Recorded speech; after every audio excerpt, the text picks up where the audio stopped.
அனைவருக்கும் இனிய மாலை வணக்கம்.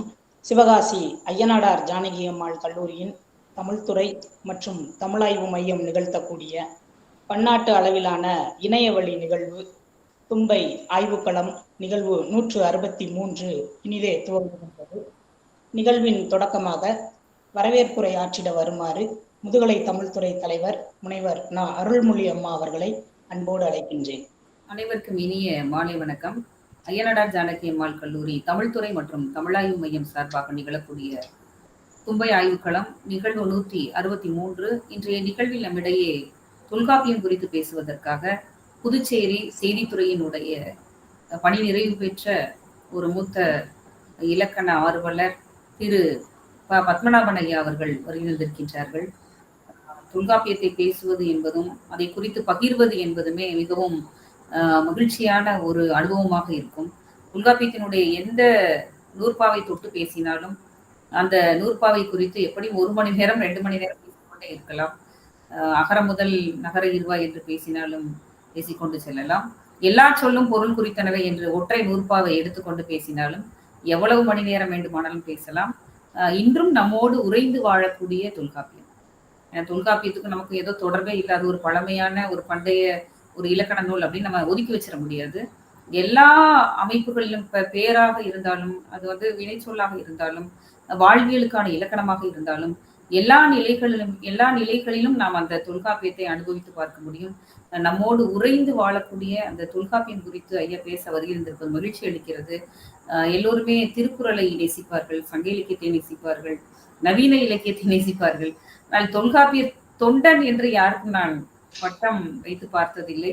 முதல் முறையாக தன்னுடைய பெயரை கூட அந்த சிறப்பு பெயரையே தாங்கி இங்கே வருகின்றிருப்பது மகிழ்ச்சி தருகிறது ஐயா.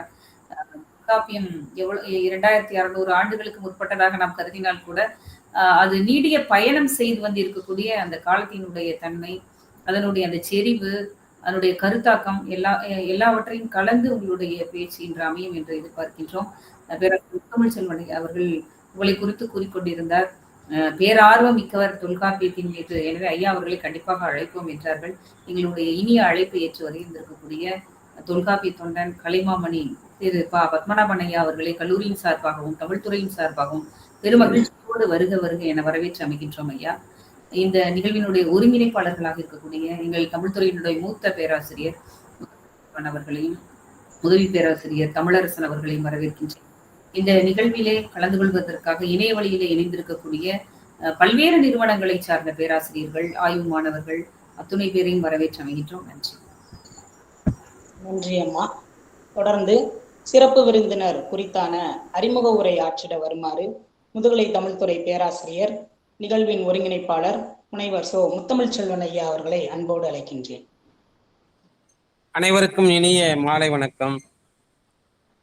தும்பை ஆய்வுக்களம் 163 இனிதே தொடங்கி இருக்கிறது. இந்த 163 தும்பை ஆய்வுக்களத்திற்கு யாரை அழைக்கலாம் என்று அணுகிற போது எங்களுக்கு இந்த வாய்ப்பினை மிக சிறப்பாக கொடுத்தவர் எங்களுடைய மாவட்ட ஆட்சியர் ஐயா அவர்கள். நூல் வாசிப்பு முற்றம் வருகிற போது தொல்காப்பிய பயிலரங்கம் நடத்த வேண்டும் என்ற ஒரு விண்ணப்பத்தை விட்டார். அதை வைத்துக்கொண்டு நாம் தொல்காப்பிய பயிலரங்கம் நிகழ்த்தினோம்.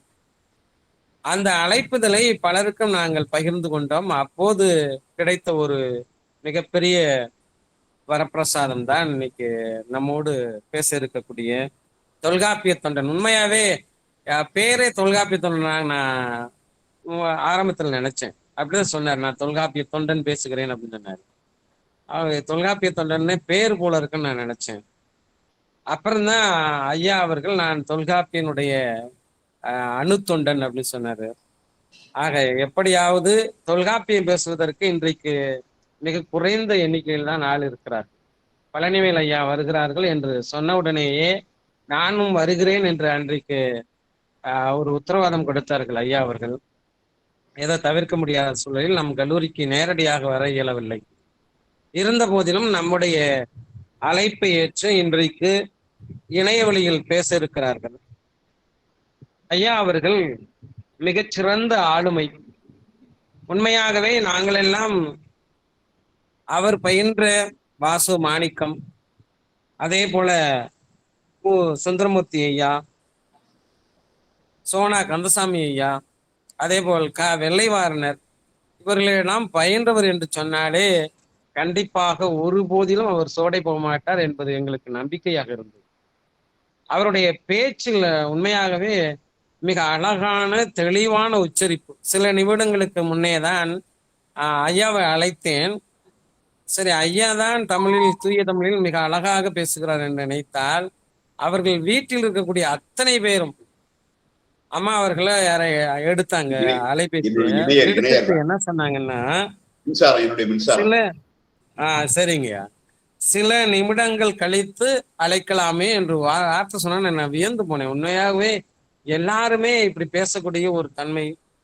அது மட்டுமில்லாமல் அவருடைய 3 குழந்தை செல்வங்கள் அவருக்கு, ஐயா அவர்களுக்கு 3 பேருக்கும் தூய தமிழ் பெயர், தொல்காப்பியத்தோடு தொடர்புடைய பெயரை வைத்திருக்கிறார் என்று நினைக்கிற போது பெரும் மகிழ்ச்சியாக இருக்கிறது. மூத்த பையனுக்கு தொல்காப்பியன் என்று பெயர் வைத்திருக்கிறார். 2வது பையனுக்கு இளம்பூரணர் என்று பெயர் வைத்திருக்கிறார். 3வது பையனுக்கு இளமுருகு என்று பெயர் வைத்திருக்கிறார். ஐயா அவர்கள் அங்கே பெயர் வைப்பதில் கூட தொல்காப்பியரை மிக அற்புதமாகவும் சிறப்பாகவும் கடைபிடித்திருக்கிறார் என்பதை நாம் நினைத்து பார்க்க வேண்டிய ஒரு சூழல். அதே போல ஐயா அவர்கள் அவருடைய படிப்பை பார்க்கிற போது எம்ஏ முதுகலையில் தமிழ் பயின்றிருக்கிறார், ஆங்கிலம், மொழியியல், இப்படி பல படிப்புகள் படித்திருக்கிறார். அதோடு கல்வியியல், முனைவர் பட்டம், இப்படி பல்வேறு சிறப்புகளுக்கு அவர் சொந்தக்காரர். அது மட்டுமில்லாமல் எப்படியாவது நான் பேச வேண்டும், அதற்கு ஒரு வாய்ப்பு இது தந்திருக்கிறீர்கள் என்று ஐயா அவருக்கு சொல்லிவிட்டு, நான் செய்தித்துறையில் இருக்கிறேன், ஆனாலும் எனக்கு உயிரெல்லாம் தொல்காப்பியம் தான், எப்போது வாய்ப்பு கிடைத்தால் நான் பேசுவேன் என்று பலமுறை என்னிடம் சொல்லியிருக்கிறார். ஆக துணை இயக்குனராக இருந்து நிறைவு பெற்றவர் செய்தித்துறையில். அது மட்டுமில்லாமல் செயலாளராக செம்மொழி தமிழ் ஆய்வு பேரவையினுடைய புதுச்சேரியினுடைய செயலாளராக இருக்கிறார். நெறியாளராக உலக தொல்காப்பிய மன்றத்தினுடைய நெறியாளராக இருக்கிறார். ஆக அவருடைய வாழ்நாள் முழுக்க தொல்காப்பியத்திலேயே தன்னை பயன்படுத்தி கொண்டிருக்கக்கூடிய ஒரு அற்புதமான பேராற்றல் பெற்றவராக இருக்கிறார். தொல்காப்பியத்தை பயின்றால் எல்லா இலக்கிய நூல்களையும் பயின்றதற்கு நிகர் என்று கூறுகிறார். அது மட்டுமில்லாமல் தொல்காப்பியத்திற்கும் திருக்குறளுக்கும் மிக நெருங்கிய தொடர்பு உண்டு. தொல்காப்பியத்தை பயின்றுதான் திருவள்ளுவர் திருக்குறளை எழுதியிருக்கிறார் என்ற ஒரு அற்புதமான செய்தி நான் பேசுகிற போது சொன்னார். ஆக அத்தகைய பெருந்தகை அவர்கள் இன்றைக்கு தொல்காப்பியத்தில் என்ன தலைப்பு எடுக்கலாம் என்று நான் யோசிக்கிற போது ஐயா அவர்கள் முதலில் ஒரு தலைப்பு கொடுத்தார்கள். அப்புறம் நாங்க தான் இன்னொரு தலைப்பு மாத்தலாமான்னு கேட்டா, உடனே அவர் யோசிச்ச தலைப்பு தான் இன்றும் என்றும் தொல்காப்பியம், நிலைத்திருக்கக்கூடிய ஒரு தொல்காப்பியத்தை பேசுகிறேன் என்று ஒரு அருமையான தலைப்பை ஐயா அவர்கள் கொடுத்தார்கள். அத்தகைய பெருந்தகை அவர்கள் இன்றைக்கு பேச இருக்கிறார்கள். அவர்களை எங்களுடைய கல்லூரியின் சார்பாக வருக வருக என வரவேற்று அறிமுகம் செய்வதில் மிகுந்த மகிழ்ச்சி கொள்கிறேன். நன்றி, வணக்கம். நன்றி ஐயா. தொடர்ந்து தொல்காப்பிய தொண்டன், கலை மாமணி விருது பெற்ற புதுச்சேரி செய்தித்துறையின் பணி நிறைவு பெற்ற துணை இயக்குனர் முனைவர் பத்மநாபன் ஐயா அவர்களை இன்றும் என்றும் தொல்காப்பியம் என்னும் தலைப்பில் ஆய்வுரை நிகழ்த்திட வருமாறு அன்போடு அழைக்கின்றேன். அனைவருக்கும் அன்பு வணக்கங்கள். இந்த வாய்ப்பை எனக்கு நல்கிய ஐயனாடார் ஜானகி அம்மாள் கல்லூரி பொறுப்பாளர்களுக்கும் முதல்வர்களுக்கும் தமிழ்துறை தலைவர் 2 பேருமே ரொம்ப அழகான பேர், முத்தமிழ் செல்வன், அருள்மொழி. அதாவது உள்ளபடியே தமிழ் மணக்கிறது என்றுதான் சொல்லலாம். அந்த தமிழ் துறையில தமிழ் மணக்கிறது. இந்த 2 இன்னும் தமிழரசன் என்று ஒரு பெயரை உள்ளபடியே மகிழ்ச்சியாக இருக்கிறது. இந்த மாதிரி பேர்லாம் இப்போ ஏதோ வாயில் நுழைய மாட்டேங்கிறது பேர்லாம், அப்படிலாம் வைக்கிறாங்க. இந்த மாதிரி உள்ளபடியே உங்கள் பெற்றோருக்கே நன்றியை தெரிவித்துக் கொள்ளுங்கள். இந்த முத்தமிழ் செல்வன், அருள்மொழி, அந்த வகையில இப்போ என்னுடைய தோற்றத்தை நீங்க பார்த்து இரண்டாக இருந்தாலும் படம் போடும்போது ரொம்ப இளமையா இருந்தது. இப்போ இதுதான் காலத்தின் கட்டாயம். சேனா அவர்கள் சொல்லும்போது ரொம்ப அழகா சொல்வார், தொல்காப்பியர் கூறிய முதுமை என்ற அந்த சொல்லுக்கு விளக்கம் கூறும் சேனாவரையர், பிரிதொரு காரணம் பற்றாது, பிரிதொரு காரணம் பற்றாது காலம் பற்றி ஒரு தலையாக அப்பொருட்கள் தோன்றும் பருவம். ஒரு தலையான அசெண்டிங் ஆர்டர் தான், ஒரு தலையா தான் போயிட்டு இருக்கும். 59, 60, 61, 61, 59, 52 இறங்காது. ரொம்ப அதாவது இதை விட எப்படி சொல்ல முடியும்? முதுமை என்ற சொல்லுக்கு விளக்கம் கூறுகின்ற சேனாவரையர், பிரிதொரு காரணம் பற்றாது காலம் பற்றி ஒரு தலையாக பொருட்கள் தோன்றும் பருவம். அந்த பருவம் தான் இந்த பருவம். இது நீங்க பார்த்த பருவம் 20 ஆண்டுக்கு முன்ன எடுத்த படம். எதுக்கு சொல்ல வரேன்னா, இந்த மாதிரி இன்று நான் உங்கள் இடையில் தொல்காப்பியம் குறித்து பேச வந்திருக்கிறேன். அது அந்த தலைப்புல இன்னும் ஒரு சொல்ல முன்ன சேர்த்தோம்னா, முன்னொட்டா அன்றும் இன்றும் என்றும் வச்சுக்கலாம். இந்த முன்னொட்டா அன்று தொல்காப்பியம் அன்றும் இன்றும். வினை அப்படித்தானே இருக்காங்க. அந்த வினை, அதாவது பழைய ஆகாமியம் சங்கீதம் பிரார்த்தம் சொல்லுவாங்க. அந்த மாதிரி அந்த வினை, இந்த அதாவது முந்திய வினை, நிகழ்வினை, நிகழப்போகும் வினை. இந்த மாதிரி தொல்காப்பியம் அந்த வகையில மிக நமக்கு கிடைத்த பொற்பதையல். இதை என்ன போலே போற்றுகின்ற என்னுடைய மாநிலத்தைச் சேர்ந்த காஞ்சி மாமுனிவர் பட்ட மேற்படிப்பு மையத்தின் முன்னைய பேராசிரியர் குழந்தைசாமி அவர்கள் தொல்காப்பியத்தை தலையில் தூக்கி வைத்து ஆடுவார்கள். என்னை போல, என்னை விட இன்னும் ஒரு மடங்கு இந்த வகையில் அவரும் வந்திருக்கிறார். இந்த வகையில் நான் தொல்காப்பியத்தை அறிமுகம் செய்யும்போது, என்னை பொறுத்தவரை காண மயிலாட கண்டிருந்த வான்கோழி தானு மதுவாக பாவித்து தானு தன் பொல்லாச்சிறகை விரித்தாடினார் போலுமே கல்லாதான் கற்ற கவி என்று கூறுவது போல, இங்கே நான் தொல்காப்பியத்தை பேராசிரியர்கள் முன் எடுத்து பேச வந்திருக்கிறது. சற்று அச்சம் இருந்தாலும் குழந்தை இல்லையா, அதனால நீங்க அப்படியே விட்டுடுவீங்க, மன்னிச்சு விட்டுடுவீங்க. அந்த வகையில நான் இப்போது தொல்காப்பியத்தை உங்கள் முன் அறிமுகம் செய்து வந்திருக்கிறேன். இது அடியேன் இப்ப இதை வச்சுதான் பேச. இது அடியேன் போட்ட நூல். தொல்காப்பிய முத்துக்கள் என்பது கையடக்க நூல். எல்லோருக்குமே கூடுமான வரைக்கும் நான் விலைக்கு தான் போட்டேன். ஆனால் எல்லாருக்குமே கொடுத்துட்டேன். 300 படி தான் போட்டேன். திருப்பி போடலான்னு பார்க்குறேன். அந்த வகையில் இதை அடிப்படையாக வைத்துதான் நான் இப்போது நான் உரையாற்றுகிறேன். அதாவது ஒரு சில பேராசிரியர்கள் தான் தொல்காப்பியம் விருப்பமா போய் வகுப்படுப்பாங்க. தொல்காப்பியமா நமக்கு வேணாம், அந்த புதின அந்த நாவல் சொல்லுவோம்ல, அதை கொடுத்து விட்டுருங்க, நான் நடத்திடுறேன். சங்க இலக்கியம், தொல்காப்பியம் இவற்றை எல்லாம் எடுப்பதற்கு இன்றைக்கு பேராசிரியர்கள் தயங்குகிறார்கள். ஏன்? ஒண்ணுமே இல்லை. தொல்காப்பியம் என்பது அதாவது அதை விட ஓர் எளிமையான நூல் இல்லவே இல்லை. நான் தொல்காப்பியத்தையும் நன்னூலை நீங்க ஒப்பிட்டு பார்க்க போனால், தொல்காப்பிய நூற்பாக்கள் எல்லாமே என்னுடைய பேராசிரியர் சொல்லுவார். அவர் சொன்ன மாதிரி எல்லாமே இந்த பாவண்ணம் சொல்லுவாங்களா, அந்த அதுல முதல்ல அது மாதிரி எல்லாமே எளிமையா படிச்சு, அதாவது எதுகை முன்னாடி அமைஞ்சிருக்கும்.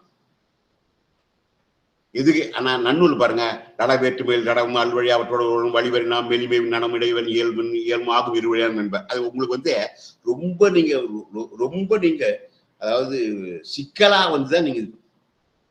இன்னொரு விஷயம், இன்னொரு செய்தி, நீங்க இந்த நன்னூல் எடுத்தீங்கன்னா அங்க அதுல இடையில ஒரு பகுதியை புகுத்திருப்பாரு வடமொழியாக்கன்னு. அதை நீங்க உள்ள நுழைஞ்சு பாருங்க, உங்களால புரிஞ்சு. ஆனா தொல்காப்பியர் மிக எளிமையாக வட சொற்கிழவி வட எழுத்து ஒருங்கி எழுத்தோடு புலந்து சொல்லாகும். சரியா போச்சு. இது யாருக்கு புரியாது? அழகாக புரிஞ்சுடும். அந்த வகையில மிக எளிமையான நூல் தொல்காப்பியம்.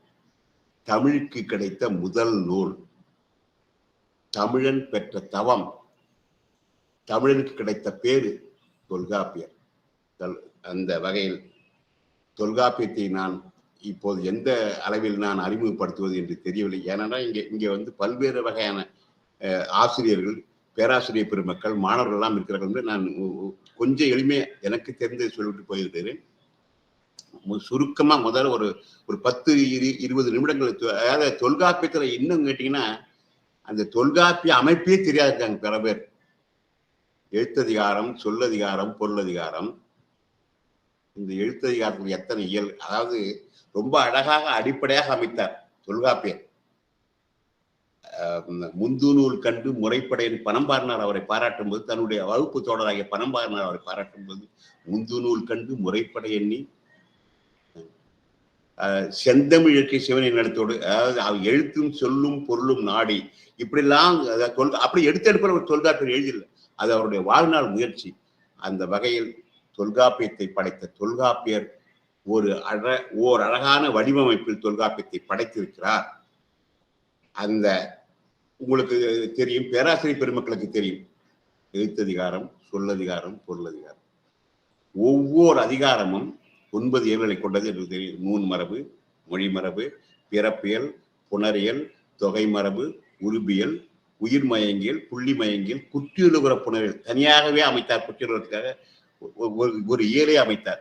அடுத்தது நீங்க அடுத்தது வரும்போது சொல்லதிகாரத்துல கிளவையாக்கம், அதாவது சொற்றொடர்கள் தான் பயன் நல்கும், தனி சொற்கள் பயன் நல்கா என்பதை வலியுறுத்தியோர் தொல்கார். அதனால்தான் எடுத்தோடனே கிளவையாக்கம் வச்சார். உண்மையை சொல்லப்போனா பெயரியல் வினைகள் தான் வந்திருக்கணும். ஆனால் சொற்கள் தனித்து, இதை ரொம்ப எடுத்து சொல்ற தெய்வச்செயலாளர் சொல்வார், தனித்து நின்று சொற்கள் பொருள் பயக்கா, அவை சொற்றொடராக இணையும் போதுதான் பொருள் பக்கம் என்ற காரணத்தால் தான் சொற்றொடருக்கு செமான்டிக்ஸ் சொல்லுவாங்களே, சின்டாக்ஸ் செமான்டிக்ஸ், இதற்குத்தான் இந்தியமயம் கொடுத்து தொல்காப்பியர் முதலில் கிளவியாக்கத்தை வைத்தார். வழிக்கலந்து சொற்களை ஆக்கிக் கொண்டமையான் கிளவியாக்கம் ஆக்கி எனும் அமையும் என்று கூறுவார் சேனாவரையர். அந்த வகையில் கிளவியாக்கம், வேற்றுமையியல், வேற்றுமை மயங்கியல், விழி மரபு, பெயரியல், வினையியல், இடையியல், உரியல், விட்டு போனவர்களை தொகுத்து கூறுகின்ற எச்சையல். இதையெல்லாம் நான் ஏன் இங்கே கூறுகிறேன் என்றால், முதுகலை தமிழ் படிக்கும் மாணவர்கள் இதை முதலில் மனனம் செய்து கொள்ள வேண்டும். பொருளாதாரத்திற்கு வரும்போது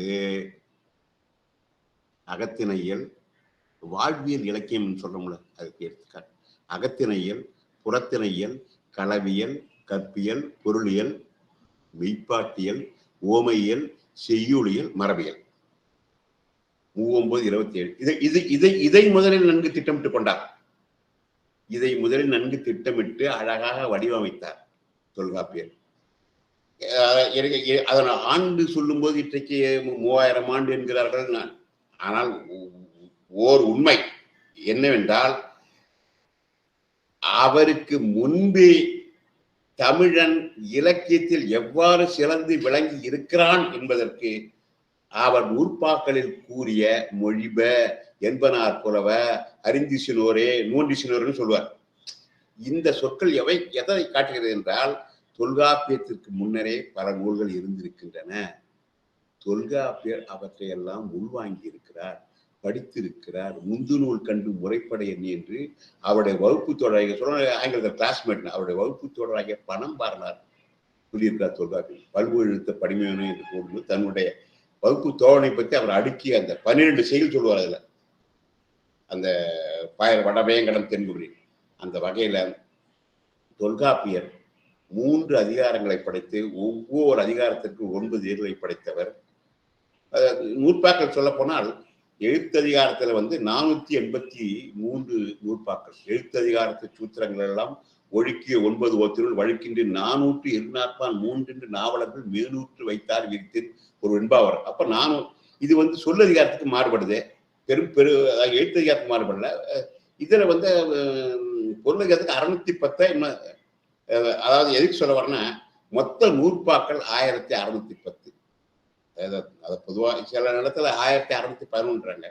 எதற்கு சொல்ல வரும்? இந்த 1610 நூற்பாக்களும் நமக்கு கிடைத்த பொற்புதையல். அதாவது தொடங்குவது எழுத்தெனப்படுவ என்று தொடங்குகிறார், முடிக்கும் போது நுனித்தகு புலவர் கூறிய நூலே என்று முடிப்பார். 1610 நூற்பாக்கள் 32 உத்திகளை கூறும் தொல்காப்பியர் என்ன முடிக்கிறார்? நுனித்தகு புலவர் கூறிய நூல். இதனுடைய பொருள் என்னன்னா, தொல்காப்பியர் நன்கு உணர்ந்தவர். எழுத்தினுடைய முடிந்த முடிவு நூல்தான்.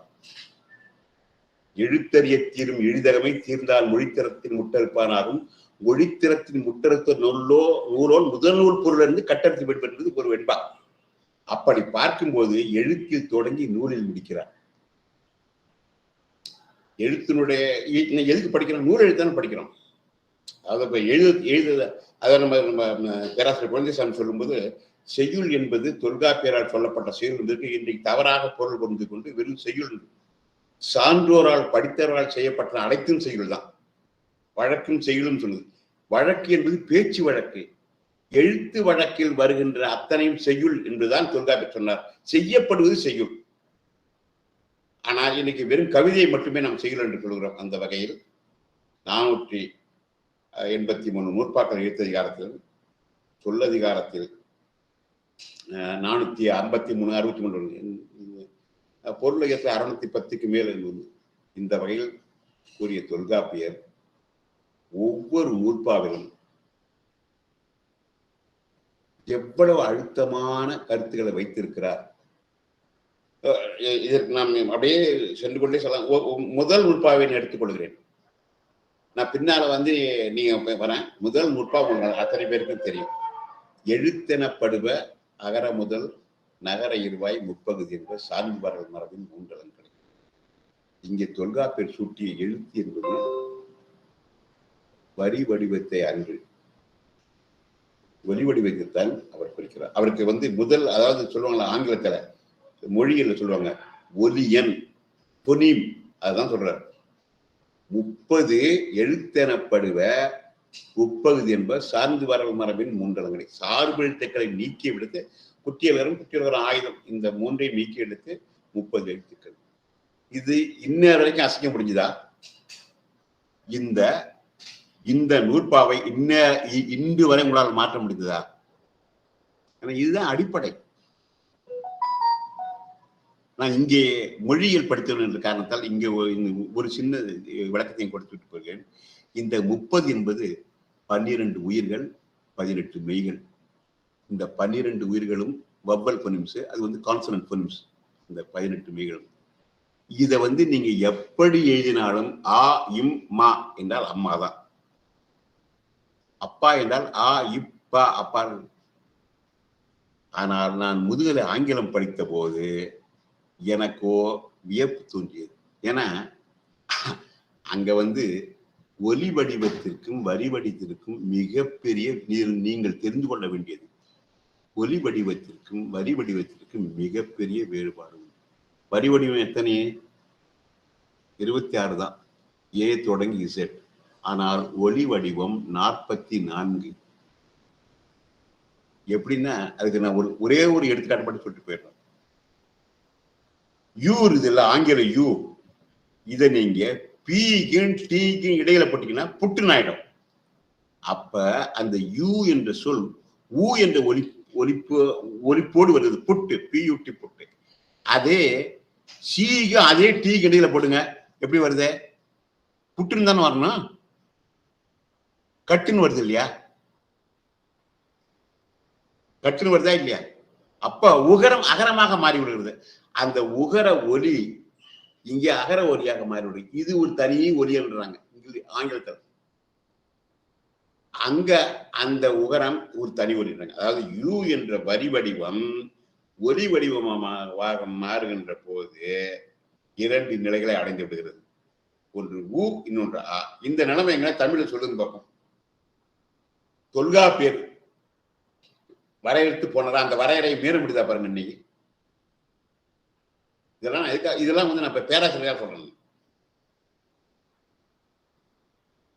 இன்னொன்னு ரொம்ப அழகாக அதாவது அவர் வரையறுத்தார் என்றால் அதை நம்மளால தாண்டவும் முடியாது.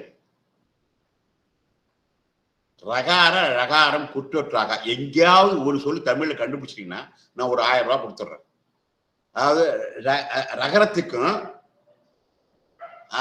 ரகரத்துக்கு முன்னாலையும் ரகரத்துக்கு முன்னாடி குற்றொற்ற சொல்லி ஒரு வார்த்தை ஒரு சொல்லுங்க பார்ப்போம். நான் சொல்லுது உங்களுக்கு புரியுதுன்றீங்க, சொல்லுங்க பார்ப்போம். ரகரம் 2வது எழுத்து, முதல் எழுத்து குற்றெழுத்தரணும். எங்கேயாவது தமிழ் சொல்லுங்க அந்த வார்த்தை பாருங்க. எவ்வளவு தெளிவா சொன்னார. ரகார ரகாரம் குற்றொற்று ஆகான்ட்டார். அதாவது பார் வரும், பள் வருமா, பாழ் வரும். இதையெல்லாம் அதாவது வகரக்கலவி நான்மொழியிட்டது, உச்சகாரம் இருமொழி குறித்தி, இதெல்லாம் இந்த வரையறையெல்லாம் இன்றைக்கு நம்மால் மீற முடியாது. பேராசிரியர் சொல்லுவார் பழனிசாமி. எதுக்கு சொல்ல வரேன்னா, தொல்காப்பியத்தை தொடாமல் தமிழ் இலக்கிய முனைவர் பட்டங்கள் எழுதப்படுமானால் குறைவுடையவை. தொல்காப்பியத்தை தொடாமல் ஓர் தமிழ் இலக்கிய முனைவர் பட்டம் எழுதப்படும் எந்த நீங்க அதாவது எங்க தொட்டாலும் தொல்காப்பியத்தை தொடாத போக முடியாது. ஏன்? தொல்காப்பிய பொருளதிகாரம் என்பது வாழ்வியல் நெறிகளை கூறுகின்ற அவர் தொடாத துறை எது? தொல்காப்பிய தொடாத துறை எது? நீங்க இப்ப அதாவது நேற்று சொன்னார், எல்லா உயிர்க்கும் இன்பம் என்பது தான் அமர்ந்து வருவும் மேவற்றாகும் என்பது தொல்காப்பிய நூற்பா. இந்த நூற்பாவுக்கு விளக்கம் எழுதுற இளம்பரர் சொல்வார், மனம் பொருந்திய வழி பரத்தையர் மாட்டும் இன்பம் உளதாம், மனம் பொருந்தாத வழி மனைவி மாட்டும் இன்பம் இறதாம். அப்போ சைக்காலஜிக் இந்த உண்மையை சொல்லுகின்ற தொல்காப்பியர் ஓர் உளவியல் அறிஞராக மாறிவிடுகிறார். நீங்க இதுதான் அதாவது செக்ஸ்ன்னு சொல்ல வேண்டிய அவசியமே இல்லை. அந்தந்த பருவத்தில் அந்தந்த உயிர்கள் அடைந்து விடுகின்றன. இதுக்கு போய் நம்ம இப்ப சொல்லலாம் செக்ஸ் எஜுகேஷன், இது தேவையா? தேவையே இல்லை. நாட்டிய அதாவது எதுக்கு சொல்ல வரேன்னா, நிறைய இடத்துல நம்ம பெண்களுக்கு இந்த அச்சத்தையும் நாணத்தையும் அச்சமும் நாணம் மடனும் முந்துறுத்தல் நிச்சயமும் பெண்பார் கூறியன்றார். இதெல்லாம் பெண்களுக்கு சொல்லி வருவதே கிடையாது, தானா வந்துடும். ஆனால் ஆண் மகன் ஆடுவுமேன பெருமையும் உரனும் ஆடுவுமேனன்வர். ஆண் மகன் அவற்றை தேடி பெற்றுக் கொள்ள வேண்டும், பெருமையையும் உரனும். ஆனால் பெண் மகளுக்கு பிறப்பிலேயே வந்துவிடும். அதான் நிச்சயமும் முந்துறுத்தல். இப்ப அதாவது எதுக்கு சொல்ல வரேன்னா, அடிப்படையில் எல்லாவற்றையும் தெரிந்தவர் தொல்காப்பியர். எழுத்ததிகாரம் சொல்ல போறோம், பெருளதிகாரத்தையே போடுறாங்க. காரணம் என்னன்னா, நிறைய செய்திகள் நம் எந்த உயிரினமாக இருந்தாலும் சரி, பெரும்பாலான நீ பாருங்க, ஆண் உயிரினம்தான் பெண்ணை துரத்தி செல்லும், அல்லது ஆண் தான் பெண்ணை விரும்பும். கொக்கரிச்சி நிக்கிதையா சேவக்கோழி, அங்க பட்ட கோழி அங்க வக்கரிச்சு போகுதா சேவக்கோழி. எதுக்கு சொல்ல வரேன்னா, இதைதான் தொல்காப்பியர் இதை ரொம்ப நுணுக்கமா சொல்லிருக்காரு. தன்னூறு வேட்கை கிழவன் முற்கிழத்தல் எண்ணுங்காலை கிழத்துக்கு இல்லைன்ட்டார். புறநீர் மட்களன் அரிய ஆயிடை பெய்நீர் போலும் உணர்விட்டு. சரி, பெண்ணுக்கு அந்த தலைவிக்கு ஆசை இருக்கிறதா இல்லதா என்பதை எப்படி தெரிந்து கொள்வது? புதுப்பானையில் நீங்கள் நீர் வைத்திருந்தால் அந்த நீர் பொசிந்து காட்டும் இல்லையே, அது போலத்தான் தலைவி வெளிப்படுத்துவான். இது எல்லா உயிரினத்துக்கும் பொறுத்து. எந்த உயிரினும் பெரும்பாலான நீங்க பாலூட்டிகளை பார்த்துக்கலாம், எந்த உயிரினமும் பாலூட்டிகள்ல ஆண் தான் துரத்தி கொண்டு போகுமே ஒழிய பெண். இதுதான் சொன்னார். இதெல்லாம் அடிப்படை உண்மை. எதுக்கு சொல்ல வரேன்னா, அந்த வகையில தொல்காப்பியர் அதனால்தான் தொல்காப்பியர் ஓர் உளவியலாளர், தொல்காப்பியர் ஓர் மொழியியலாளர், மொழியியலாளர். இங்க வரலாம். அதாவது இப்ப எல்லாம் இந்த ப்ளூம்ஃபீல்டு, அவர் யாரு, சசூரு, இந்த இவரெல்லாம் வைத்து தலையெடுத்து கொண்டார். ஆனால் இவர் 3000 ஆண்டுகளுக்கு முன்னே உந்தி முதலா முந்து வழி தோன்றி தலையனும் நெஞ்சினும் விடட்டும் நிலையும் சொன்னார. அன்னமும் குளப்படையின் முறை பிறகு உருப்புற்றமே நெறிப்பட நாடி எல்லா எழுத்தும் சொல்லும் காலை பிறப்பின் ஆக்கம் வேறு வேறு இல திரைப்பட தெரியும் காட்சியான நாங்கள் நூற்பாவை சொன்னார. எவ்வளவு நுணுகி ஆராய்ந்து அந்த நூற்பாவை சொல்லியிருக்கிறார். உந்தியிலிருந்து வரும் காற்றுதான் மேலே மோதி திரி கிழும் என்பதை ஒரு பல் மருத்துவர் அமெரிக்காவிலிருந்து அதை ஆராய்ச்சி செய்து வெளிப்படுத்தி இருக்கிறார். இப்பதான் மொழியியலாளர் அதை ஏற்றுக்கொண்டிருக்கிறார். அந்த வகையில எல்லாரையும் சாப்பிட்டார். அந்த இயல் மட்டும்தான் நூற்பாக்கள் 21 என்பதுதான். அந்த நூற்பாக்கள் குறைவான எண்ணிக்கையிலுடைய நூற்பாக்கள் பிறப்பியல் தான். சரிதான பேராசிரியர்களே? ஆமா ஆமா, 18 21. அந்த வகையில நிறைய நூற்பாக்களை கொண்ட இயல் செய்யுளியல். செய்யுளியல்ல அவர் சொல்லாத கருத்துக்களே இல்லை. மாத்திரை முதலா என்று தொடங்கி ஆமா மாத்திரை ஆமா அப்படி தொடங்கி 30 நேற்று அதை பத்தி நம்ம பேராசிரியர் பேசினார் வண்ணன் குழந்தைசாமி. அதாவது 34 உறுப்புகளை கூறினார். அதுல 34 உறுப்புகள், 26 உறுப்புகள் அக உறுப்புகள், வண்ணம் வரை.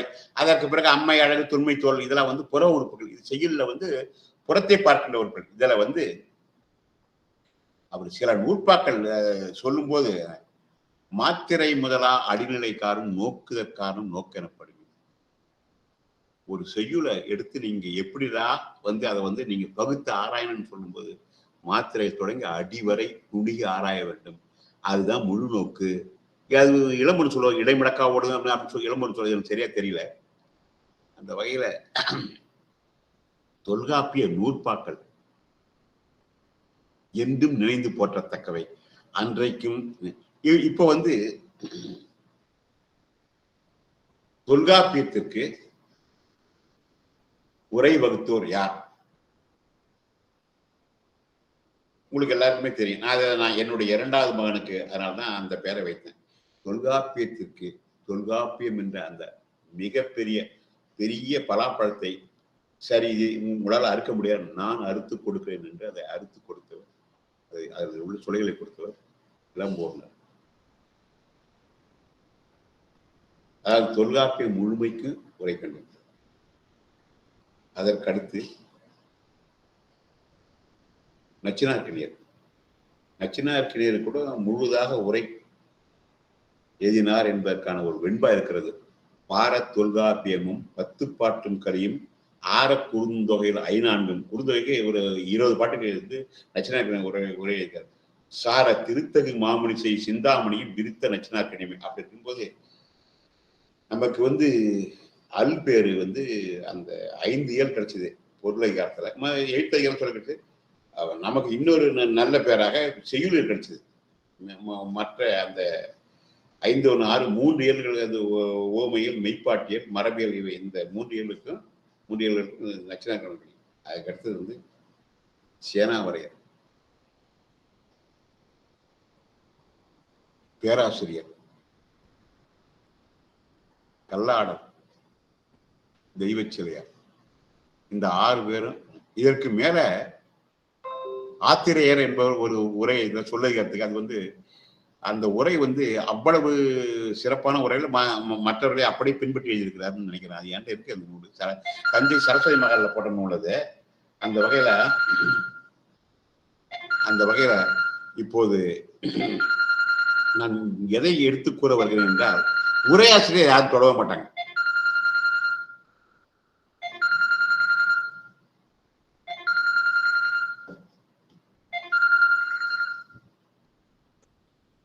உரையாசிரியர் யாரும் தொடுவதில்லை. தொல்காப்பியம் என்ற அந்த நூலுக்கு, அந்த பணுவலுக்கு உயிர் கொடுத்தவர்கள், அல்லது இன்னும் விளக்கத்தை கொடுத்தவர்கள் உரையாசிரியர் பெருமாள். அவர்கள் நாம் மறக்கவே கூடாது. அந்த வகையில இளம்போர்னர் மிக அழகாக சில விளக்கங்களை கொடுக்கும் போது, எடுப்பிலேயே இந்த 2வது நூற்பாவுக்கு அவைதான் குற்றியலுகரம், குற்றியலுகரம், ஆயுதம் என்ற முப்பாற்புள்ளியும் எழுத்தர் என்று சொல்லுக்கு சந்தனக்கோள் குறியெடுத்து பிறப்பங்கோள் ஆகாது. உயிர்கள் குறியெடுத்து, அதாவது அவை உயிர் ஆகற்பாளன்வர். இதெல்லாம் வந்து நீங்க அதாவது எதுக்கு சொல்ல வரனா, மாணவர்கள் இதெல்லாம் படிக்கணும். படிக்கிறதே கிடையாது. இது அதாவது இப்போ யாரோட உரையெல்லாம் வச்சு படிக்கிறாங்க. நீங்க இந்த உரையாளர் அவங்க உரையாசிரியர் என்று கேட்டீங்கன்னா யாருன்னு தெரியாதுன்றாங்க. தொல்காப்பியத்துக்கு உரையாசிரியர்கள் அப்படின்றாங்க.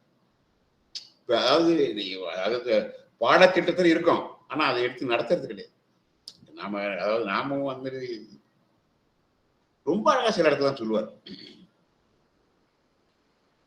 அதெல்லாம் நாம் நுணுகி படிக்க வேண்டும். பரத்தை என்ற சொல்லுக்கு விளக்கம் கூறும் இளம்போர்னர், ஆடலும் பாடலும் வல்லாராகி அழகும் இளமையும் காட்டி. இதுல எங்கேயாவது பாருங்க, ஆடலும் பாடலும் வல்லாராகி அழகும் இளமையும் காட்டி இன்பமும் பொருளும் வெக்கி ஒருவர் மாட்டும் தங்காதார். யாரு? பரத்தையருக்கு இளம்போர்னர் கூறுகின்ற தொல்காப்பியர் கூறுகின்ற பரத்தையருக்கு அந்த இலக்கண சொல்லுக்கு அந்த சொல்லுக்கு விளக்கம் கூறுகின்ற இளம்போர்னர் சொல்றார்.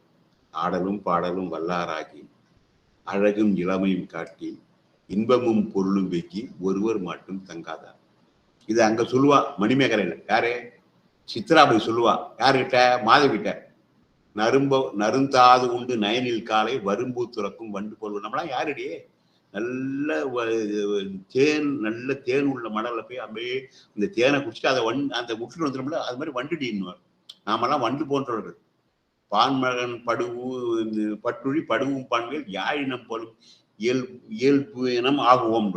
அதாவது எதுக்கு சொல்ல வரேன்னா, அதாவது பரத்தருடைய இயல்பை நம்ம இப்படி சொல்லும்போது பரிமேலழகர் வரைவின் மகளுக்கு சொல்றார், விளக்கம் சொல்றார். தம் நலம் விலை கொடுப்பார் யாவர்க்கும் விற்பதல்லது அதற்கு ஆகார் ஆவார் என வரைவி இல்லாத மகள் என்பார் பரிமேலழகர். திருக்குறளுக்கு விளக்கம் என்பது வரைவின் மகள். அது எதுக்கு சொல்ல வரேன்னா, இந்த மாதிரி நிறைய கொட்டி கிடக்கின்றன. சேனா வரையறதுக்கு வரும்போது நான் சொன்னல முந்தி, முதுமை பிரிதொரு காரணம் பற்றாது காலம் பற்றி ஒரு தலையாக போட்கள் தோன்றும் பருவம். இறப்பாவது காலம்தானே மூன்றரை மொழிபன் தொல்காப்பி சொல்லுவாரு, வினையல். அப்ப அந்த காலத்துக்கு விளக்கம் சொல்றாரு பாருங்க நம்ம சேனாவரையர். இறப்பாவது தொழிலது கழிவு, நிகழ்வாவது தொழில் தொடங்கி முற்று பெறாத நிலைமை, எதிர்வாவது தொழிலது பிறவாமைன்வர். இதெல்லாம் அதாவது நம்ம இந்த முறை பெயர் சொல்லும்போது, முறையாவது பிறவியான் ஒருவரோடு ஒருவருக்கு வரும் இயல்பு. உணவு சொல்லும்போது சேனாவரையர் பசிதீர நுகரப்படும் எல்லாம் உணவுன்னுவார். பசிதீர நுகரப்படும், இதெல்லாம் அத்தனையும் தொல்காப்பியர் சொன்ன சொல்லுகின்ற விளக்கம். தெய்வச்சிலையார், நச்சினார்க்கினியர் முல்லைத்திணையை தொல்காப்பியர் ஏன் முதலில் வைத்தார் என்பது நச்சினார்க்கினிய விளக்கம். கற்போடு பொருந்தி கணவன் சொல் பிழையாது இல்லிருந்து நல்லறம் செய்தல் மகளிரது இயற்கை முல்லை ஆதலின் அது முற்கூறப்பட்டது. யாரு? நச்சினார்க்கினியர் சொல்றார், முல்லைத்திணையை தொல்காப்பியர் ஏன் முதலில் வைத்தார். இது நிறைய சொல்லலாம், நிறைய சொல்லலாம். அதாவது பெண்மை என்பதற்கு நச்சினார்க்கினியர் கூறுகின்ற விளக்கம் வந்து, கட்புலன் ஆயதோர் அமைதித்தன்மை. கண்ணுக்கு தெரிந்த அமைதியான தன்மை எதுவோ அதுதான் பெண்மை என்கிறார். பெண்மை என்ற தொல்காப்பியர் பயன்படுத்தி சொல்லுக்கு கட்புலன் ஆயதோர் அமைதித்தன்மை. இதெல்லாம் இவ்வளவும் நான் எதற்கு எடுத்து சொல்கிறேன் என்றால், பேராசிரியர் பெருமக்களாகிய நான் இல்லை, உங்களை போன்றவர்கள் இவற்றெல்லாம் எடுத்து சொல்ல வேண்டும் மாணவர்களுக்கு. அந்த வகையில வந்து இப்போ வந்து ஒட்டுமொத்தமாக சொல்ல போனால், தொல்காப்பியம் தொடாத துறையை நான் வந்து அவருக்கு வந்து ஒரு மருத்துவர் என்ற வகையில் ஒரு நூற்பாடு சொல்றேன். பூப்பின் புறப்பாடு ஈரரு நாளும் நீத்தகன்றோரையார் என்பனார் புறவர் பரத்தை பிரிந்த காலையான சரிதானா நூற்பா? இந்த நூற்பாவுக்கான விளக்கத்தை நீங்க இன்றைக்கு வந்து அடிப்படையில் வந்து ஒரு இளம் இணையர் வந்து போறாங்க, அதாவது மருத்துவர் போய் அணுகிறாங்கன்னு வச்சுக்கோங்க. அதாவது ஒரு கல்யாணம் ஆகி ஒரு திருமணம் ஆகி ஒரு 2-3 அதாவது 1 ஆண்டு 2 ஆண்டுக்கு வரைக்கும் குழந்தை பேர் இல்லை என்றால்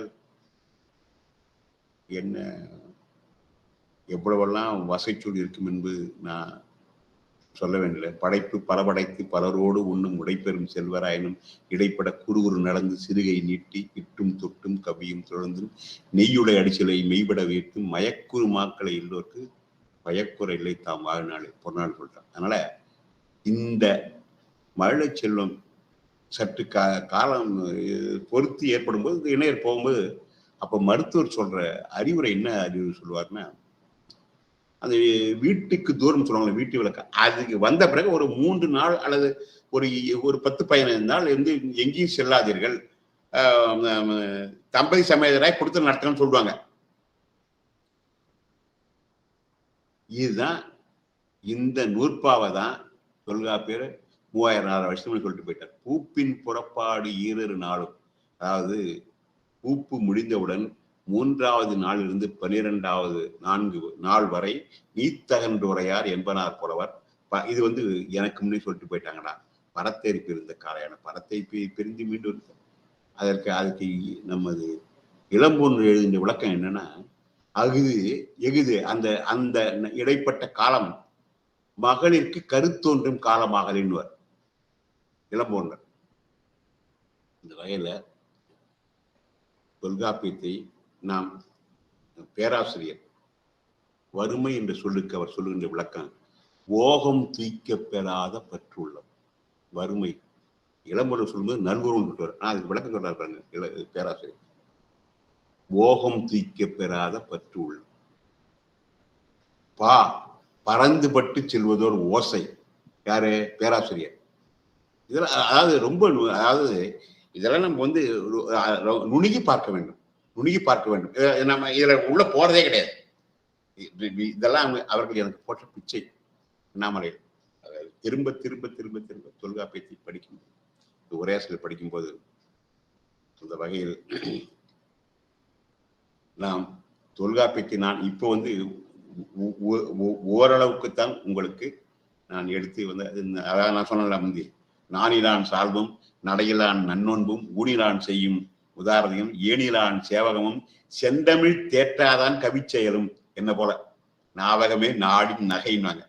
இது உலகம் சிரிக்கின்றார். அது மாதிரி நான் தொல்காப்பியத்தை பற்றி உங்கள்கிட்ட பேர் சொல்லியிருக்கேன். அவருடைய முடிந்த முடிவு, என்னுடைய முடிந்த முடிவு என்ன?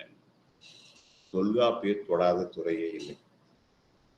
தொல்காப்பியத்தை விட்டு விட்டு தமிழ் ஆராய்ச்சிகள் நடைபெறுவது என்பது அதாவது முரணானது, இயல்புக்கு மாறானது. தொல்காப்பியத்தை நீங்க அதாவது நான் இன்னொரு 2-3 ஒரு முனைவேற்பட்ட ஆய்வு வந்து புது கவிதையில் தொல்காப்பியத்தின் தாக்கம். எனக்கு பூந்துரையான் ரத்தினமூர்த்தி என்பவர் வாங்கியிருக்கிறார். இப்போ அண்மையில பேராசிரியர் நம்ம பொன்சாமி கூட அது மாதிரி ஏதாவது புதுக்கவிதையில தாக்கம். அதனால வந்து இந்த புது கவிதையெல்லாம் அங்கேயே அப்பயே சொல்லிட்டு போட்டார். பாட்டிடை கலந்த பொருளவாகி பாட்டின் இயல பண்ணத்தியே சேரி மொழியார் செவிதில் கலந்து தேர்தல் வேண்டாது குறித்தது தோன்றின் புலனென மொழி புலனன் புறந்துரை. எனக்கு தெரியல அது சரியா நூற்பா, ரொம்ப வயசாகி போச்சு, 70 கடந்து போச்சு. அதனால வந்து மறதி ரொம்ப அதிகம். இந்த வகையில் வந்து தொல்காப்பியத்தை நாம் இன்னும் முழுதாக புரிந்து கொள்ளவில்லை. வாழ்நாளெல்லாம் படிக்கணும். என்னை பொறுத்தவரை அது ஒரு பார்க்கடல். நான் அந்த கடல் ஓரத்தில் நின்று பார்த்தேன். அது ஒரே ஒரு சொட்டு தான் எடுத்து அவன் சொன்னால ஆசை பற்றி அறையில் விட்டேன், காசில் கொட்டத்து ராம் கதை, இந்த ஓசை நக்குபு புக்கென போன மாதிரி இந்த பார்க்கடலே நான் குடித்து விட போகிறேன் என்று ஒரு பூனை சென்றது போல நான் ராமாயணத்தை சொல்ல நினைத்தேன் என்று கம்பன் சொல்வது போல நான் அங்க போய் பார்த்தேன். அதுல ஒரு சொட்டை சுவைத்தேன். அதை உங்களுக்கும் இன்றைக்கு எடுத்து கூறியிருக்கிறேன் என்று கூறி போதும் நினைக்கிறேன். இல்லம்மா, போதுமா என்று கூறி சுருக்கமாக சொல்ல போனால் தொல்காப்பியம் எழுதப்பட்டு இன்றைக்கும் நம்மால் என்றைக்கும் பின்பற்றப்படுகின்ற நூல். இன்னும் ஒரே ஒரு நூற்பா மட்டும் சொல்லிட்டு போயிடுறேன். உங்களுக்கு தெரியும், இந்த எல்லாருக்குமே இந்த நூற்பா தெரியும். கடிசொல் இல்லை காலத்து படினேன். மிக அழகான நூற்பா. இந்த நூற்பாவை தொல்காப்பியர் 2 பொருள்பட சொல்லியிருக்கிறார். கடிசொல் இல்லை காலத்து படினேன். காலத்து படினே, காலத்தில் வீழ்ந்து விட்டால் அந்த சொல்லை விட்டு விடுங்கள். கடிசொல் அதாவது அது கடியப்படுகின்ற சொல்லாக. காலத்து படினே, அதே படினே என்பது தோன்றும் ஒரு பொருள் இருக்கும். காலந்தோறும் புதிய சொற்கள் தோன்றிவிட்டால் அவற்றை ஏற்றுக்கொள்ளுங்கள், அவற்றை கடியக்கூடாது என்று சொல்கிறார். அப்ப ஒரே நூற்பாவில் சொல்லுவாங்களா, லூசிங் கரன்சி, அதாவது அந்த வழக்கு பேர் இழந்து விட்டால் விட்டு விடுங்கள், வழக்கு பேர் பெற்றுவிட்டால் ஏற்றுக்கொள்ளுங்கள். ஒரே நூற்பாவை சொன்ன 2 பொருள். இதைத்தான் நன்னூல்ல கடைசி நூற்பா, இது நூற்பாடு சொல்லக்கூடாது, நன்னூல்ல சூத்திரம் தான் சொல்லணும். 462வது சூத்திரம், கடைசி சூத்திரம். பழையன கழிதலும் புதியன புகுதலும் வழுவல கால வகை நன்றார் நன்னூல. அது நன்னூலார் எத்தனையோ நூற்பாக்களை அப்படியே வாங்கியிருக்கிறார் தொல்காப்பியத்தில். வினை நீங்கி விளங்கிய அறிவின் முனைவன் கண்டது முதல் நூலாகும். இந்த முதல் நூலுக்கு தொல்காப்பியர் என்ன சொல்றார் அதே தான் எடுத்து சொன்னார் நன்னூலார். யாதன் உருவில் கூறிட்டாயினும் பொருள் செல் மருங்கின் வேற்றுமை சாரம் உருவ மயக்கத்துக்கு தொல்காப்பியர் என்ன சொன்னார் அதே சொல்லிட்டார். தான் எழுத்து மொழிதல் சொன்னார். எதுக்கு சொல்ல வரேன்னா இவற்றையெல்லாம் நாம் நினைந்து பார்க்க வேண்டும். தொல்காப்பியத்தை இது நான் உங்களுக்கு என்னை பொறுத்தவரை நான் ஒரு நிலையில் நின்று ஏதோ என்னால் எனக்கு தெரிந்தவற்றை உங்கள் முன் பேராசிரியர்களாகிய மாணவர்களாகிய உங்கள் முன் என்னை பொறுத்தவரை நான் உளறி இருக்கிறேன்னு தான் நினைக்கிறேன். எந்த அளவு சரியா சொன்னு தெரியல. என்னை அந்த வைமு கோபாலகிருஷ்ணன் சொல்லுவார், மிகப்பெரிய உரைவேந்தர் உங்களுக்கு தெரியும் வைமுக்கோ கம்பராமாயணத்துக்கு நாரடியா இருக்கலாம். அது சொல்லுவார்.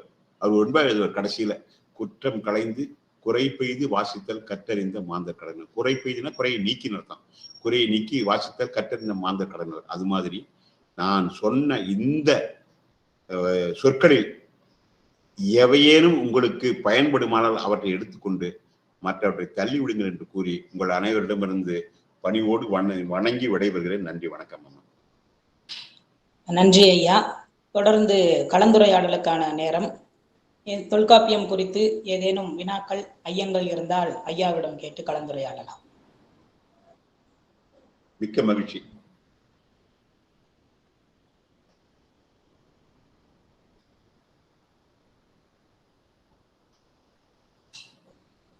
ஐயா குழந்தைசாமி ஏதாவது பேசுங்க ஐயாவோட.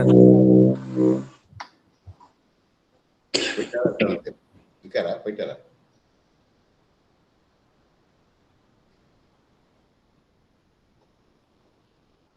மாணவர்கள் ஏதாவது கேள்வி கேட்கலாம். நிறைய என்ன மாட்டி விட்டு வடிக்க பார்க்கலாம்ல.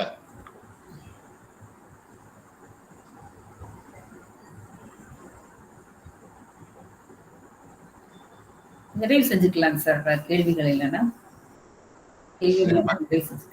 இல்லைங்கம்மா, இல்ல கேள்விகள் இல்லைன்னா நிறைவு செஞ்சுக்கலாங்க மாணவர்கள். கிளவியாக்கத்துக்கு ஐயா ஒரே ஒரு இது, கிளவியாக்கத்துக்கு சேனாவரையர் அந்த உரையை மட்டும் கொஞ்சம் சொல்லுங்க. என்னால வழிக்கடைந்து சொற்களை ஆக்கி கொண்டமையான் கிளவியாக்கமாயிற்று என்னும் அமையும். அதாவது நொய்யும் நுறுங்கும் கலைந்து அரிசி அமைத்தார் ஆக்கினார் என்றார் போல் வழிக்கடைந்து சொற்களை ஆக்கி கொண்டமையான் கிளவியாக்கமாயிற்று என்னும். அதாவது தொல்காப்பியருடைய கருத்து என்னன்னா, சொற்கள் அதாவது சொற்களை பின்னால வருதல நன்னூலாரு பகுபதன் அது தொல்காப்பியர் ஏற்றுக்கொள்ளவில்லை. அவர் பகுபதத்தை பொருட்படுத்தவே இல்லை. அவரை பொறுத்து அதை பகுதி விகுதி விகுதி என்று சொல்லி தொல்காப்பியத்தில் இல்லை. பகுதி விகுதி சந்தி சாரியை இடைநிலை விகாரமா, விரித்தல் விகாரம், தொகுத்தல் விகாரம், நிட்டல் விகாரம், குறுக்கல் விகாரம் அப்படின்னு வரும்ல, வலித்தல் விகாரம், மெலித்தல் விகாரம், அதெல்லாம் தொல்காப்பியருக்கு உடன்பாடு இல்லை. அவர் சொல்ல உடைக்கவே கூடாது என்றார். சொற்றொடரா அதை தெய்வச்செழியார் சொல்லும்போது அழகா சொல்லுவார், சொற்கள் தொடரில் நின்று அமையும் போதுதான் அவை பயனுடைய தனிச்சொற்கள் நல்ல பயக்கான்வார் தெய்வச்செழியார். அதனாலதான் எடுப்புல தொல்காப்பியர் கிளவியாக்கன்னு வச்சார். கிளவிகளை அதாவது வழுக்கலைந்து அதுல ரொம்ப அழகான நூல்.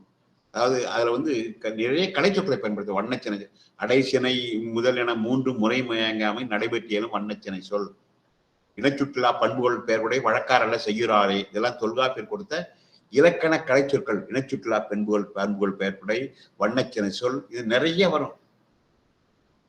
ஒருவரை கூறும் பன்மைகள் ஒன்று வழக்கினாகிய உயிர் சொற்கள் இலக்கண வரைக்கும் சொல்லாரல்ல. அதாவது நரியார் வந்தார், நாயார் வந்தார், இதெல்லாம் உரைகளை சொல்லலாம். ஏன்னா இலக்கணத்தை சொல்லக்கூடாதுன்றார். இதுல கிளவியாக்கத்து நிறைய வரும். ஒரே ஒரு நுட்பத்தை சொல்லிட்டு போயிடுறேன். முதல் நுட்பம் என்ன கிளவியாக்கத்துல?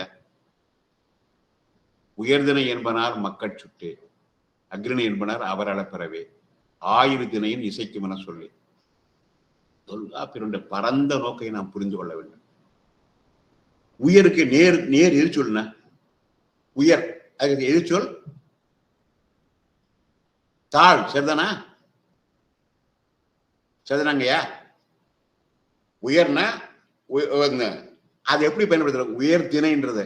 உயர் திணை என்பது வினை தொகை இல்லையா? உயர்ந்த திணை, உயர்கின்ற திணை, உயரும் திணை. சரிதானா? மனிதன் அதற்கு ஏற்புடையவன், உயர்ந்தவன், உயர்ந்து கொண்டு வருபவன், பின்னால் உயர்பவன். அதுக்கு நேரா சொல்ல போடுங்க. அடுத்தது அதுக்கு நேர் சொல், எதிர் சொல், தாழ்கிறன்னு வரலாமா?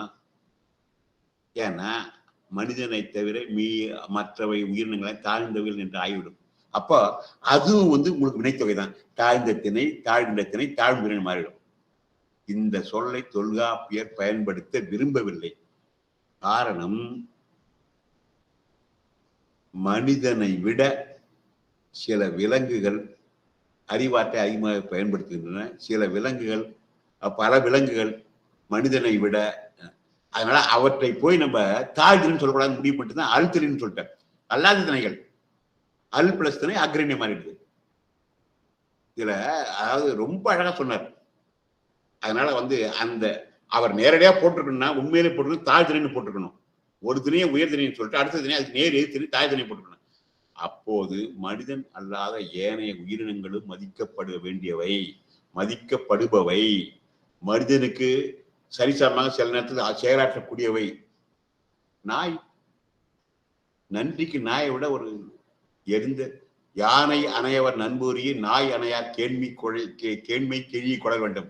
யானை அறிந்தறிந்தும் பாகனையை கொள்ளும், எரிந்தவேல் மெய்யதா வாழ் படைக்கும் நாய்.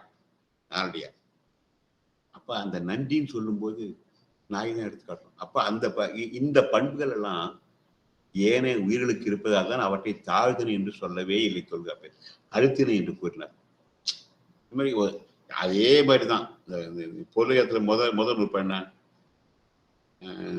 கைக்கிளை முதலா பெருந்தினைவா முற்பட கலந்து எழுதின என்பது. இது உலக அமைப்பு அத்தனைக்கும் பொதுவான நோக்கு. ஒவ்வொரு அதிகாரத்திலும் முதல் நூற்பா உலக பொதுமையான நூற்பாக்கள். நீங்க இந்த நூற்பாவை எந்த உலகத்தை எந்த சூழலும் பொருத்திக் கொள்ளலாம். எழுத்தனப்படுவ உயதன என்பனார் கைக்கிளை முதலா பெருந்தினை. இதை விட்டுட்டு காமன் நிகழாது. இந்த எழுத்தினையை விட்டுட்டு காமன் நிகழாது. இந்த எழுத்தினையிலையும் கைக்கிளை என்பது ஒரு, அதாவது ஒருதலை காம பொருந்தா, இதுக்கு இதெல்லாம் அன்பின் ஐந்தினை பார்ப்பட்டவை தான். இதுக்கு தவற விளக்கம் சொல்றாங்க. கைக்கிளை என்பது அதாவது இவள் நமக்கு ஏற்றவள், காமம் சாரா இளமைகள் வெள்ளு தொடங்குவார். ஏமம் சாரா இடும்பை நீதி நன்மையின் தீமை என்று இதற்கான் தன்னோடும் அவளோடும் தரிக்கை பொறுத்து சொல்லது பெறான்னு சொல்லி என்பது புள்ளி தோன்றும் கைக்கிளை குறிப்பணும். அது என்னன்னா, நமக்கு பொருந்தா காதல் இது நம்ம நிலைமைக்கு மீறியது என்று நினைப்பதுதான் பொருந்தா காதல். கைக்கிளை என்பது இவள் நமக்கு ஏற்றபடி அமைய மாட்டாள் அப்படின்றதான். இதெல்லாம் தவற சொல்லிட்டாங்க. ஒருதலை காதல் அப்படி பொருந்தா காதல்னு எதற்கு சொல்ல வரேன்னா, இதெல்லாம் நம் நுணுகி பார்த்தால்தான் தெரியும். தொல்காப்பியத்திலிருந்து நாம் அறிந்து கொள்ள வேண்டியவை இன்னும் ஏராளம் ஏறாம் என்று கூறி மீண்டும் உங்கள் அனைவருக்கும் என் பணிவான வணக்கத்தை தெரிவித்து நிறைவு செய்கிறேன். நன்றி, வணக்கம்.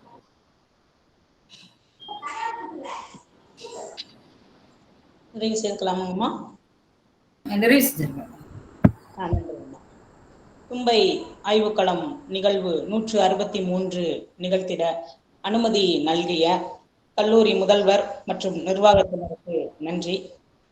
சிறப்பு விருந்தினர் குறித்து அறிமுக உரை ஆற்றி சிறப்பித்த முனைவர் முத்தமிழ் செல்வன் ஐயா அவர்களுக்கு நன்றி. வரவேற்புரை ஆற்றிய முதுகலை தமிழ்துறை தலைவர் அருள்மொழி அம்மா அவர்களுக்கு நன்றி. தொல்காப்பியத்தினுடைய சிறப்புகள், இயல் வைப்பு முறை குறித்து இன்றும் என்றும் தொல்காப்பியம் என்கின்ற தலைப்பில் ஆய்வுரை வழங்கி சிறப்பித்த முனைவர் பத்மநாபன் ஐயா அவர்களுக்கு நன்றி. தொடர்ந்து தும்பை நிகழ்வில் பங்கேற்கும் உள்நாடு வெளிநாடு வாழ் தமிழ் ஆர்வலர்கள், முனைவர் பட்ட ஆய்வாளர்கள், முதுகலை இளங்கலை மாணாக்கர், பேராசிரியர்கள் அனைவருக்கும் நன்றி.